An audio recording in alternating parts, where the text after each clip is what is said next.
गोलगप्पे के स्वाद में कूटनीतिक डील का अंदाज देख चौंकी दुनिया। अब जापान में लगने वाली है ऐसी ही ठेली। जैसे नेपाल से भारत का रोटी और बेटी का रिश्ता, वैसे ही जापान से है सांस्कृतिक जुड़ाव। मोदी ने दिया बड़ा संदेश। फूमियो किशिदा को पार्क में पिलाई लस्सी, मीडिया ने दिखाई तस्वीर, पर तस्वीर के पीछे की कहानी नहीं बताई। ये तस्वीर सोशल मीडिया पर बीते 24 घंटे से वायरल है।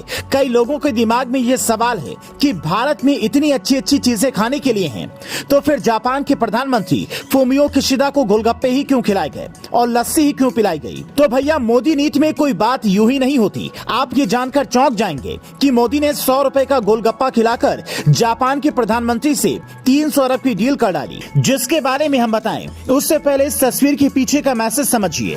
पहला, जापान में स्ट्रीट फूड काफी फेमस है। आटे से बनी ताकोयाकी नाम का फूड वहां पर घूमने जाने वाले लोग अक्सर खाते हैं। वो बिल्कुल वैसा ही है जैसे इंडिया में लोग गोलगप्पे और मोमोज खाते हैं। अब अगर पीएम मोदी G7 की बैठक में जापान जाएंगे तो हो सकता है कि ताकोयाकी खाते हुए फोटो सामने आए।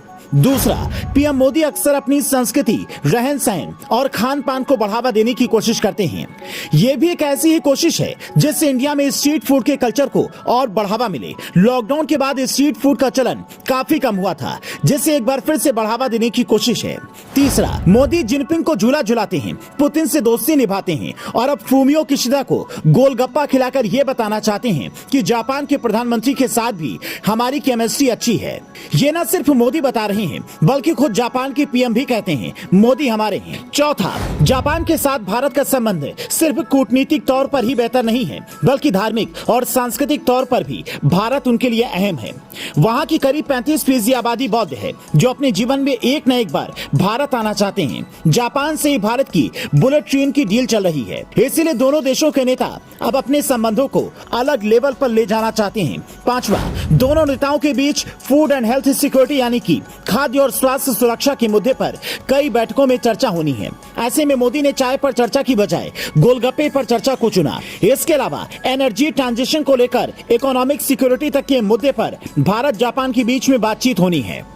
इसीलिए पीएम मोदी ने जापान के प्रधानमंत्री से मुलाकात हैदराबाद हाउस में की, लेकिन तुरंत ही बुद्ध जयंती पार्क में जाकर लकड़ी की बेंच पर बैठकर बातचीत की, गोलगप्पे खिलाए और लस्सी पिलाकर कहा कि हिंदुस्तान के आवाभगत का तरीका हर बार अलग होता है। पीएम मोदी और जापानी प्रधानमंत्री फूमियो किशिदा के बीच में इस दौरान 2 बड़ी डील भी हुई, जिसमें पहला है Mumbai Ahmedabad high speed railway परियोजना पर 300 अरब के कर्ज की डील पर साइन। दूसरा, जापानी भाषा में सहयोग ज्ञापन को लेकर डील हुई। वैसे तो जापान के प्रधानमंत्री पीएम मोदी को G7 की बैठक के लिए न्योता देने आए थे, लेकिन उससे पहले फूमियो किशिदा एक बार और इंडिया आएंगे, G20 की बैठक में हिस्सा लेंगे। मतलब दो देशों के नेताओं के बीच में कोई बात यूं ही नहीं होती, चाहे वो जिनपिंग को झूला झुलाना हो या फिर पाकिस्तान में नवाज शरीफ के घर जाना। वो बात अलग है कि हर बार आपको सामने से ही वैसे ही रिएक्शन नहीं मिल पाता। कुछ लोग दोस्ती के काबिल नहीं होते, पर भारत अपनी तरफ से ये कोशिश करता है कि दुनिया के सामने हम शांति का संदेश दें। शायद इसीलिए